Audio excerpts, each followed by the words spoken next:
প্রথম চরিত্র পালা। তাই যে পালাখানি শুরু করতে চলেছি সে পালা হলো সম্পূর্ণ ধর্মমূলক পৌরাণিক পালা। তাই পালাখানির নাম রাখা হয়েছে অসুর সম্রাট জরাসুর।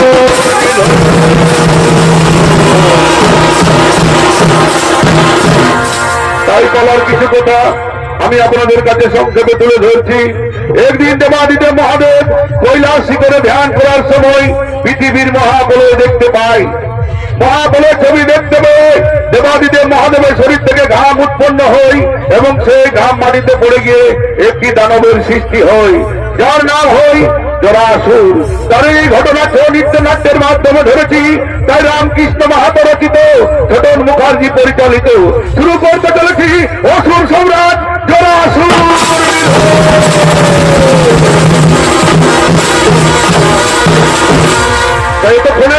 ততক্ষণে দেবাদিদেব নিজ কৈলাস শিখরে ধ্যান করার জন্য আগমন করছে।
করে আর এই মহাদেবের ভূমিকায় সৌনিত্য পরিবেশন করে দেখাবেন।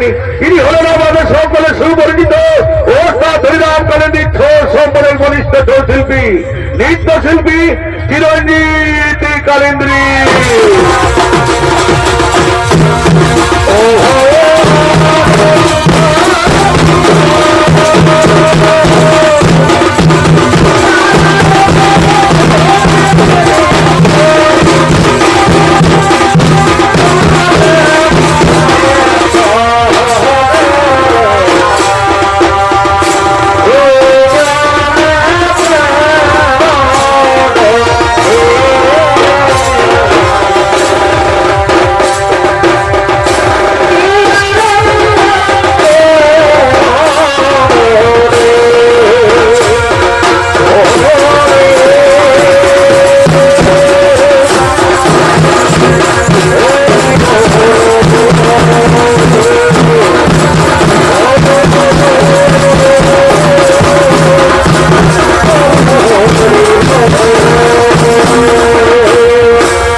বিলম্ব করবো না, আমি এক্ষুনি ধ্যানে বসবো, আমি এক্ষুনি ধ্যানে বসবো।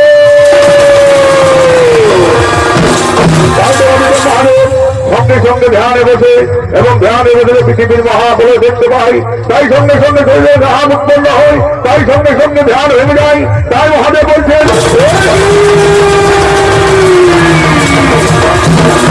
এই কি ভয়ঙ্কর দৃশ্য দেখতে পেলাম আমি, এই ভয়ঙ্কর দৃশ্য থেকে কিভাবে পৃথিবীকে রক্ষা করবো?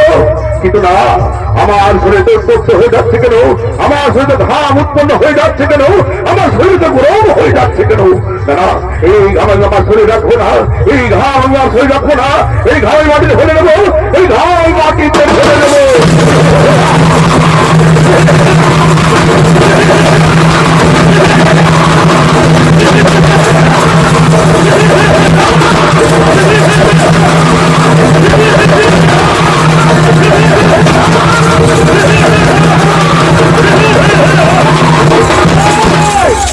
আমি কোথা হতে মরে জানবো কি আমার পরিবাসী সত্যি বলতে যাবো, সত্যি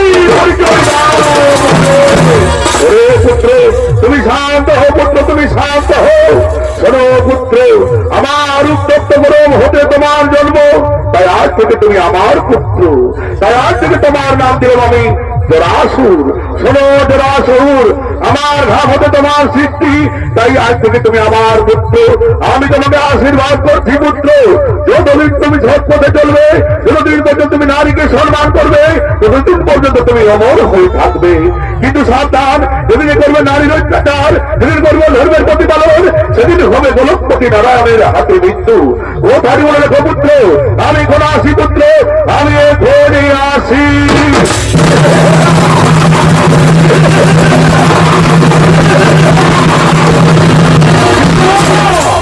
আমি কখনো হতে দেব না, আমি তিল তিল করে রাজ্য গঠন করবো, আমি তিল তিল করে রাজ্য গঠন করবো, তারপর আক্রমণ করবো সেই গণকে, তারপর আক্রমণ করবো সেই আমি